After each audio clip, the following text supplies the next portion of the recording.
Assalamualaikum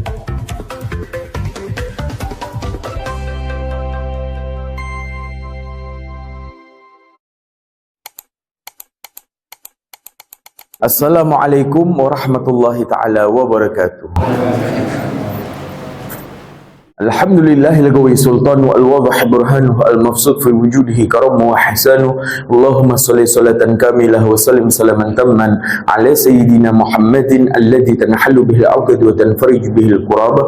Allahumma inna na'udzubika min 'ilmin la yanfa' wa min 'amalin la yurfa' wa min nafsin la tashba' wa min du'ain la yasma' wa min hadhihi al-arba'. Rabbighfirli warhamni wajburni warfa'ni warzuqni wahdini wa'afini wa'fu anni. Amma ba'du, yang kami hormati bil khusus guru kita semua, Buya Yahya, kita doakan beliau mata'ana Allah betul hayatih. Semoga Allah memanjangkan umur beliau, memberikan kepada beliau rizki yang halal, thayyiban, mubarakan fiha ala kulli hal, dan semoga Allah Jalla Jalaluh selalu menjadikan beliau perantara wasilah antara kita dengan baginda Nabi Muhammad sallallahu alaihi wasallam.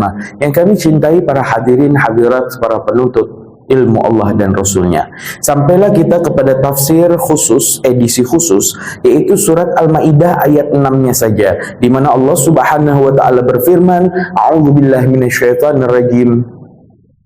Bismillahirrahmanirrahim. Ya ayyuhalladzina amanu idza kumtum ila sholati faghsilu wujuhakum wa aydiyakum ila al-marafiqi wamsahu bi ru'usikum wa arjulakum ila al-ka'bayn wa in kuntum junuban fattahharu wa in kuntum marḍā aw 'ala safarin aw jaa'a ahadun minkum minal gha'iti aw lamastumun nisaa'a falam tajidu ma'an fatayammamu sa'idan thayyiban famsahu bi wujuhikum wa aydikum minhu ma yuridullahu liyaj'ala alaikum min haraj walakin yuridu li tahhirakum wa liyutimma ni'matahu alaikum la'allakum tashkurun. Allah Subhanahu wa taala di ayat ini memerintahkan kepada kita dari persiapan untuk melakukan salat 5 waktu yang wajib bagi kita, mulai dari wudu jika tidak menemukan air atau sedang sakit atau dalam perjalanan maka diganti dengan tayamum, jika junub maka kita mandi wajib.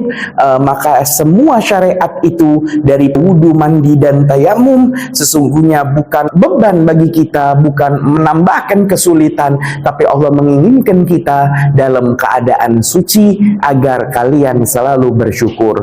Maka hadirin hadirat rahimakumullah, inilah yang wajib kita ketahui tentang ilmunya, yaitu persiapan menuju salat, di antaranya adalah wudu. Allah Subhanahu wa taala berfirman, ya ayyuhalladzina amanu, wahai orang-orang beriman, yang di dalamnya ada iman, kepercayaan tentang kehidupan setelah kematian, sehingga ketika dia mendengarkan perintah Allah untuk melakukan salat, dengan gampangnya dia menunaikan salat. Maka hai orang yang percaya, yang beriman, ada i'tiqad yang kuat akan perintah-perintah Allah agar engkau selamat di kehidupan akhirat. Idza kuntum, apabila kalian ingin berdiri, ila shalah, kepada salat, faghsilu wujuhakum, maka basuhlah wajah-wajah kalian.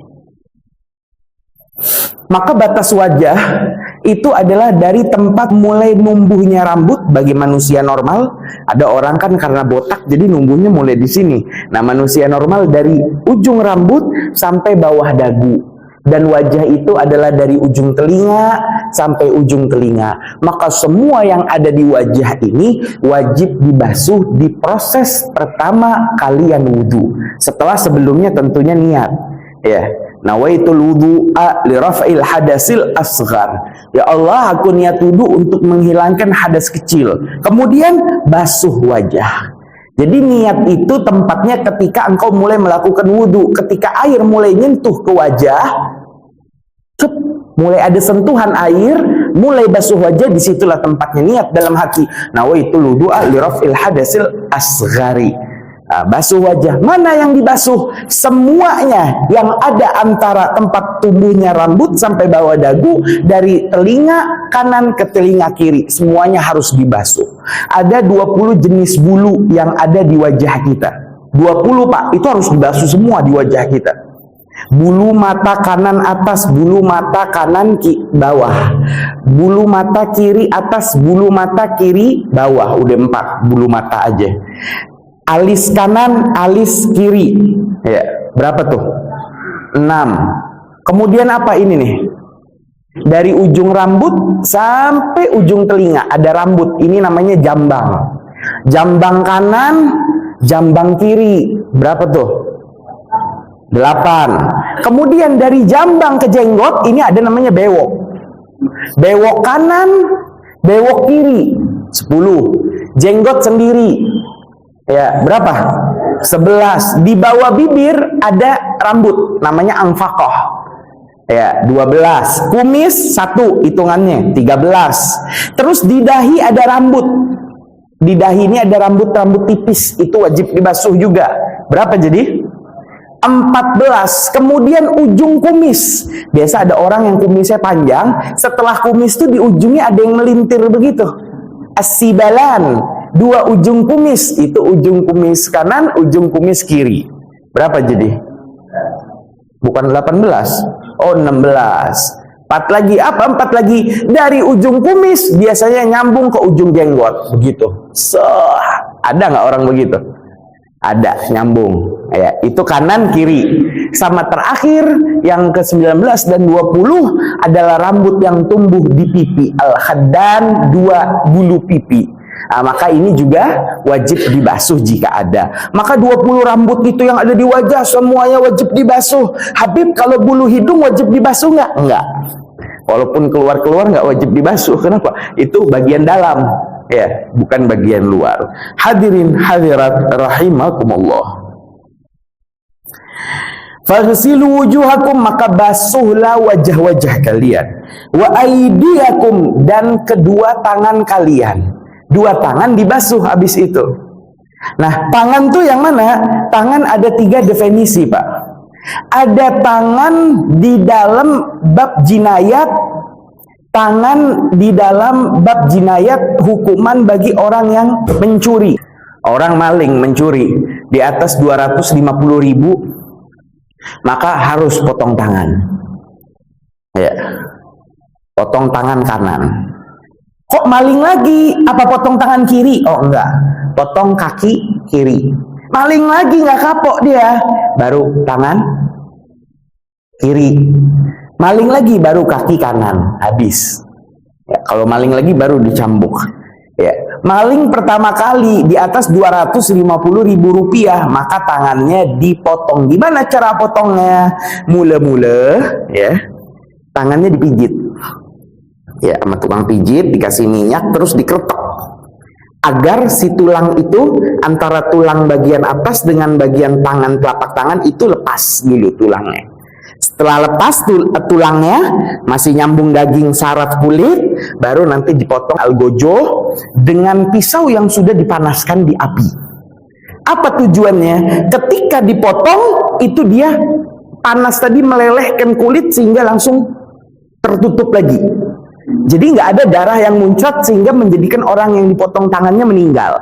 Jadi potong tangan tetap berjalan, naudzubillah min dzalik, tapi orangnya tetap hidup begitu. Jadi goloknya di pedangnya tadi dipanaskan api, kemudian dipotong, baru nanti langsung dikasih balsem dan lain sebagainya. Itu hukuman bagi orang yang mencuri. Pelajaran bagi orang-orang di sekitarnya yang menyaksikan proses kisos tadi, sehingga mereka enggan untuk mencuri dan maling, menjaga dirinya daripada apa yang dilarang oleh Allah Subhanahu wa Ta'ala. Mengorbankan 1-2, yang penting masyarakat di kota itu jadi aman. Apalagi maling motor, apalagi dan lain sebagainya. Jadi tangan di bab jinayat maling hukuman mencuri itu adalah dari ujung jari sampai pergelangan tangan. Itu namanya tangan. Tapi tangan di dalam bab wudu adalah dari ujung jari sampai siku. Nah, ini yang wajib dibasuh. Makanya bapak-bapak atau ibu-ibu kalau di tempat wudu itu tangannya harus diangkat, Pak. Apalagi kalau pakai baju kerja yang tangannya sempit mungkin, itu harus diangkat. Kalau perlu dicopot dulu, pakai kaos dalam. Nah, begini sudah diangkat, baru dia wudhu. Ya, wudhunya gimana? Kalau wudhunya di keran, sunnahnya dari siku dibasuh. Kalau wudhunya di bak mandi, sunnahnya dari telapak tangan. Jangan di keran bapak begini, Pak, salah. Kalau di keran tuh hukumnya kayak dituangin orang, atau nuang sendiri, atau pakai keran. Nah, itu dari siku, begitu ya sunnahnya. Nah, Tangan kanan, tangan kiri 3 kali sunnahnya. Ya. Adapun tangan di dalam secara bahasa Arab, maka yang namanya tangan itu dari ujung jari sampai pangkal bahu, pundak. Ini namanya tangan. Secara bahasa, dalam kamus bahasa Arab, tangan itu mana? Ya tangan mah dari bahu, lengan, telapak tangan. Ini namanya tangan semua. Dalam wudhu sampai sini. Dalam hukuman jinayat mencuri sampai pergelangan tangan. Jadi ada definisi tangan dalam berbagai bidang pembahasan. Kemudian Allah berfirman, ilal marafiki, sampai siku, wamsahu, dan usaplah. Kalau tadi perintahnya wajah dibasuh, kemudian tangan dibasuh, tapi pas di kepala, wamsahu, dan usaplah biruusikum, kepala kalian. Kepala itu adalah semua di atas leher selain wajah, itu namanya kepala. Ini kepala. Nah, kepala ini ya, dalam madhab Syafi'i cukup diusap sedikit. Ya. Sebelum bahas ke situ kita harus jelaskan. Dalam bab mandi, wudu, menghilangkan najis dan lain sebagainya, itu caranya ada 5, Pak. Ada 5 cara. Paling ringan itu adalah birrash, dengan diciprati. Diciprati, Pak. Najis kencingnya bayi laki-laki yang belum makan apapun kecuali ASI atau kurma tahnik yang didoakan para ulama, atau at-tadawi, pengobatan. Selain 3 itu kok belum makan apa-apa, maka kencing bayi laki-laki di bawah umur 2 tahun itu masuk golongan najis mukhaffafah. Yang cara menghilangkannya adalah pertama, najisnya itu dihilangkan dulu bentuknya. Jadi harus dielap dulu, Pak, sampai bersih. Bukan najis menggenang diperlak itu, tiba-tiba dicipreti, ya tambah najis itu namanya. Dihilangin dulu pakai tisu najisnya, zatnya dibuang, kemudian ditunggu kering. Udah kering, nggak usah dibasuh, tapi cukup diperciki sampai rata, selesai, suci. Ya, pertama diperciki, itu di najis mukhaffafah. Kedua, diusap. Diusap itu apa, Bapak Ibu? Diusap itu adalah di mana tidak ada genangan air di telapak tangan. Cukup yang penting tangan basah. Nah, nggak ada genangan, telapak tangan basah, ini namanya usap. Di kepala diusap. Sedikit dalam madhab Syafi'i, adapun dalam madhab Hanafi yang biasa kita pakai ketika umroh, ketika ingin tawaf, kita tuh kalau mau tawaf, Pak, kan wajib wudu, karena tawaf kudu punya wudu. Kayak imam khutbah Jumat harus waktu khutbah harus punya wudu, kayak sholat. Ya, sujud syukur harus punya wudu. Nah, wudunya kita waktu mau tawaf itu, kita ganti madhab tiba-tiba. Dari yang biasa Syafi'i sampai bandara Syafi'i, masuk hotel masih Syafi'i, pas masuk Masjidil Haram kita niat ganti mazhab pada saat itu karena mau tawaf, maka ketika mau wudu, wudunya menggunakan wudu mazhab Hanafi yang mewajibkan diusap seluruh kepala. Ambil beginiin, kemudian dibalikin lagi, jadi semua diusap. Kenapa? Kita ganti mazhab nih, mazhab Hanafi. Kenapa? Karena dalam mazhab Hanafi kalau kita tawaf 7 kali, kalau nggak sengaja nyenggol yang bukan mahram, maka wudhu kita nggak batal. Kalau madhab Syafi'i kan agak repot nih, sengaja nggak sengaja nyenggol lawan jenis yang bukan mahram, dua-duanya dewasa, tidak ada penghalang, maka batal wudhunya. Repot, kita baru 2 putaran tiba-tiba batal, ngulang lagi. Ya, maka daripada begitu kita ganti madhab, sehingga kita wudhunya memang pakai madhab Hanafi yang ketika mengusap kepala harus diusap semuanya. Nah, diusap tuh nggak ada genangan ya, Pak ya, udah selesai. Kemudian yang ketiga adalah setelah memercikan, mengusap, kemudian adalah membasuh. Kayak apa membasuh? Membasuh itu yang penting di telapak tangan ada genangan air. Nih, Habib sekarang mau wudhu, bisa? Bisa. Memperbarui wudhu, Habib udah punya wudhu, pengen wudhu sunnah, memperbarui wudhu, tajdidul wudhu. Ambil air, tuangin ke tangan, ada genangan, terus langsung nawaitu tajdidal wudhu. Bib, itu bukan ngusap namanya. Oh, ini bukan ngusap, ini membasuh. Kenapa membasuh? Karena ada genangan air di tangan. Banyak orang salah paham, dipikir membasuh itu airnya harus ngalir. Oh, bukan. Yang penting di telapak tangan ada genangan air, maka ketika digini walaupun seakan-akan mengusap, ini tetap hukumnya adalah membasuh. Kemudian yang keempat adalah mengalirkan, jaryul ma'aleha. Mengalirkan air ini dalam menghilangkan najis. Setelah najis mutawasito hilang bentuknya, ya, hilang bentuknya, kita elap bersih, tunggu sampai kering. Sudah kering jadi najis hukmiyah, kita alirkan air. Apa mengalirkan air? Airnya itu yang penting berjalan. Itu namanya mengalirkan. Jadi kita ambil segelas kemudian guyur ke lantai tadi sehingga itu mengalirkan, namanya jaryu. Terakhir adalah sayalan. Apa sayalan? Sayalan ini kayak orang hujan terus di daerahnya akhirnya kebanjiran, itu sayalan. Sayalanul ma, membanjiri air ke badan. Kapan? Ketika mandi janabah. Kalau kita mandi janabah, airnya harus membanjiri badan, bukan hanya membasuh dan mengalirkan, tapi harus membanjiri. Maka ini ada 5 cara yang berbeda-beda yang harus kita pahami dalam syariat Islam agar tidak keliru. Allah berfirman, wamsahu biru'usikum, dan usaplah kepala kalian. Dalam mazhab Syafi'i ditafsiri biba'di ru'usikum, dengan sebagian kepala kalian atau rambut yang ada di kepala. Maka ibu, Bu, kalau ibu rambutnya panjang, Bu, tiba-tiba waktu basuh rambut ibu basuh yang di ujung, nggak bisa, karena ini rambut kepala yang di luar batas kepala, nggak bisa. Ya. Atau bapak rambutnya melewati telinga, bapak ambil yang di ujung yang diusap, nggak bisa. Bapak harus usap rambut yang di dalam kepala. Atau orang botak bisa diganti dengan kulit kepala. Wa arjulakum ilal ka'bain. Nah, di sini pakai nasab lagi.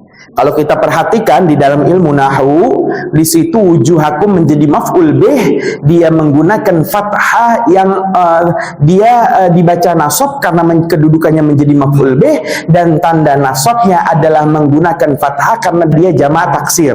Maka menggunakan fathah zahirah yang terlihat. Ya.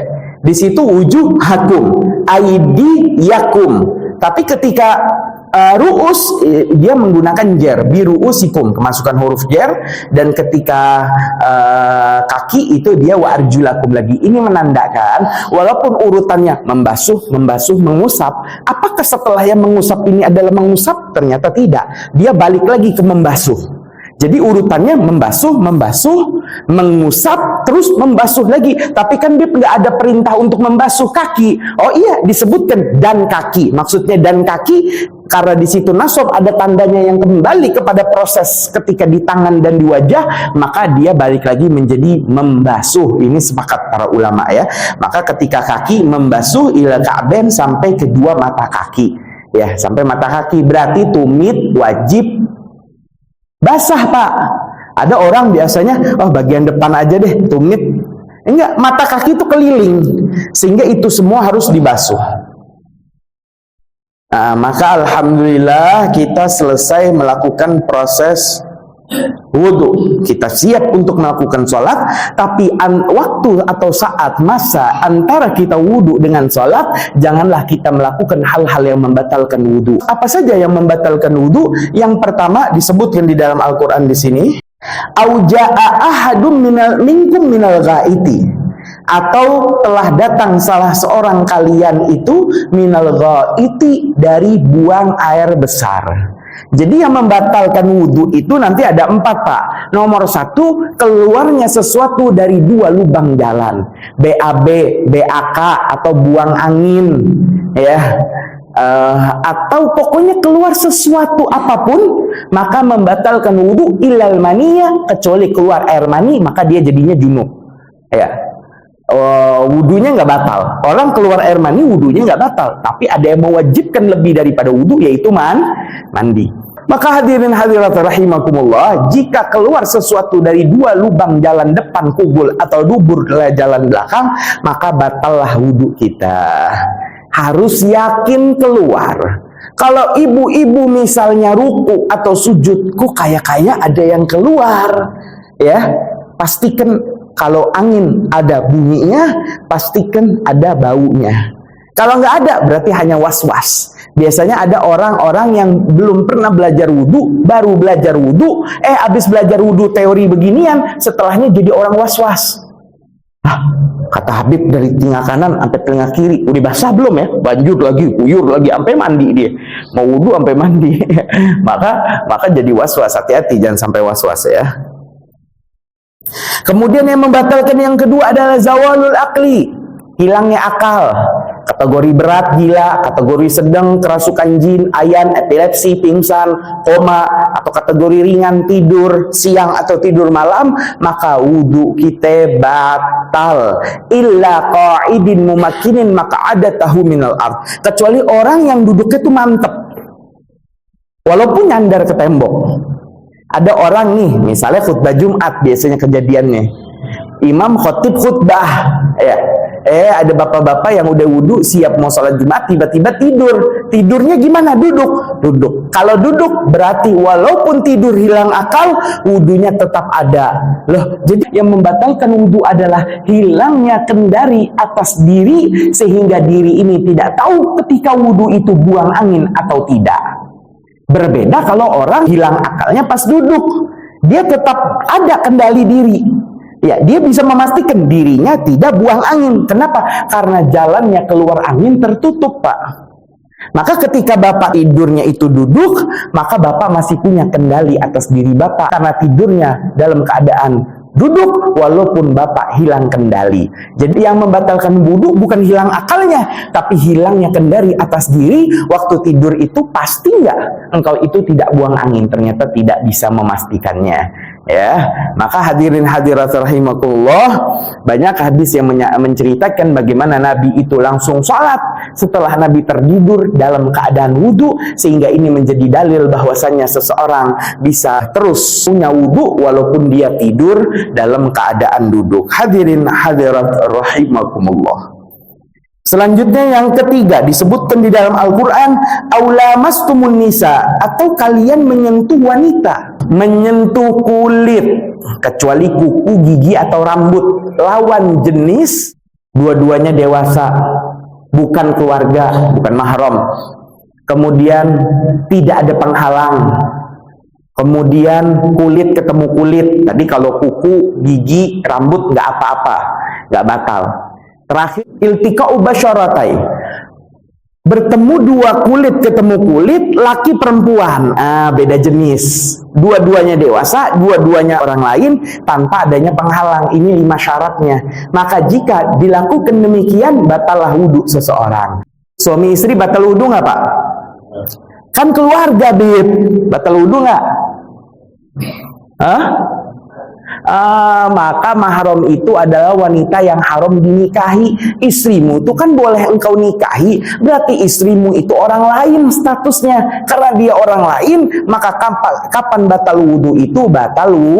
Kapan bersentuhan batal wudhu. Karena akad nikah itu hanya menghalalkan yang tadinya sentuhan haram, penuh dosa, menjadi halal, penuh pahala. Boleh hubungan suami istri, ya, hubungan di atas ranjang, bersentuhan, penuh pahala. Adapun urusan wudhu lain bab, karena akad nikah itu nggak ada urusannya sama wudhu. Maka wudhunya adalah tetap batal jika suami istri saling bersentuhan, kecuali suaminya iseng. Ibunya disuruh mangap, dia mau megang gigi ibu katanya, Bu. Maka tidak batal. Atau suami megang rambut ibu, maka tidak batal. Ya. Yang membatalkan wudhu yang keempat terakhir adalah memegang kemaluan. Ya. Kemaluan laki-laki atau kemaluan perempuan. Lubang depan atau lubang belakang. Kalau lubang belakang sepakat. Memegangnya dengan apa, Pak? Dengan telapak tangan. Nih yang warnanya putih, Pak. Ini telapak tangan kita yang warnanya putih. Megang kemaluan, batal kalau megangnya pakai itu. Kalau pakai punggung, ya, megang begitu, nggak batal. Ya. Yang batal adalah pakai telapak tangan. Yang dipegang apa? Kalau dubur belakang, mohon maaf majelis mulia harus disampaikan, megang bokong nggak batal, Pak. Megang garis di antara dua bokong nggak batal. Yang batal adalah megang halqati duburi, bulatan lubang belakang dubur yang mengkerut itu, nah itu kalau terpegang oleh telapak tangan adalah membatalkan wudu. Atau seorang wanita, yang mana yang membatalkan wudu? Bukan bagian atasnya, bagian depan ini ya, kemaluan depan wanita, bukan bagian atasnya, bukan bagian sampingnya, tapi adalah yang terlihat ketika, mohon maaf majelis mulia, ketika seorang wanita dalam keadaan jongkok, apa yang terlihat dari kemaluannya jika tersentuh itu membatalkan wudhu. Dan laki-laki yang membatalkan wudhu adalah dari kepala kemaluannya sampai batang kemaluannya, itu juga membatalkan wudhu. Adapun kantung daripada kemaluannya itu tidak membatalkan wudhu. Mohon maaf majelis mulia, ilmu harus sampaikan agar lebih jelas. Hadirin hadirat rahimakumullah. Makalah ini 4 hal yang membatalkan wudhu seseorang. Habib, kalau dia melakukan hal-hal yang membatalkan wudhu, dia wajib wudhu. Tapi kalau dia melakukan hal-hal yang menjadikan dia junub, seperti keluar air mani, hubungan suami istri walaupun tanpa keluar air mani, haid, melahirkan, nifas, kematian, maka dia wajib melakukan mandi janabah. Nah, maka Allah Subhanahu wa ta'ala berfirman, jika engkau ingin melakukan salat, basuhlah wajah, kedua tangan sampai siku, usap kepala, dan basuh kedua kaki sampai 2 mata kaki. Wa in kuntum junuban, dan jika engkau melakukan 6 hal dari hal yang menyebabkan junub, fattoharu, maka juga bersucilah dengan cara mandi. Wa in kuntum mardo, tetapi jika kalian yang mau mandi atau yang mau wudu, wa in kuntum mardo, jika kalian dalam keadaan sakit, nggak bisa pakai air, sakit, au ala safarin, atau engkau itu melakukan perjalanan, tapi di sini dikatakan engkau itu masuk ke daerah yang biasa tidak ada air. Di daerah kita biasa tidak ada air, atau kita jalan kemudian jalan masuk ke daerah yang biasa tidak ada air, maka bertayamumlah so'idan thayyiba, dengan debu yang baik, dengan debu yang memenuhi syarat yang murni, debu yang berasal dari tanah. Jadi syarat nomor 1 debu harus tanah yang berdebu. Maksudnya berdebu, seandainya tanah itu dipukul, maka ada debu yang berterbangan, ya, ada debu yang berterbangan. Maka yang berterbangan itulah yang boleh dipakai untuk tayamum. Ada debu yang bukan dari tanah, misalnya apa? Misalnya semen. Semen itu adalah hajar lahu gubar, adalah batu yang berdebu. Semen itu Pak dari batu dihancurin jadi debu. Debunya dipukul, terbang. Semen itu kan kalau dipukul terbang ya Pak ya. Nah semen boleh nggak dipakai tayamum? Nggak boleh. Kenapa? Karena dia bukan tanah, tapi batu. Atau romel lahu gubar. Romel itu kerikil yang punya debu.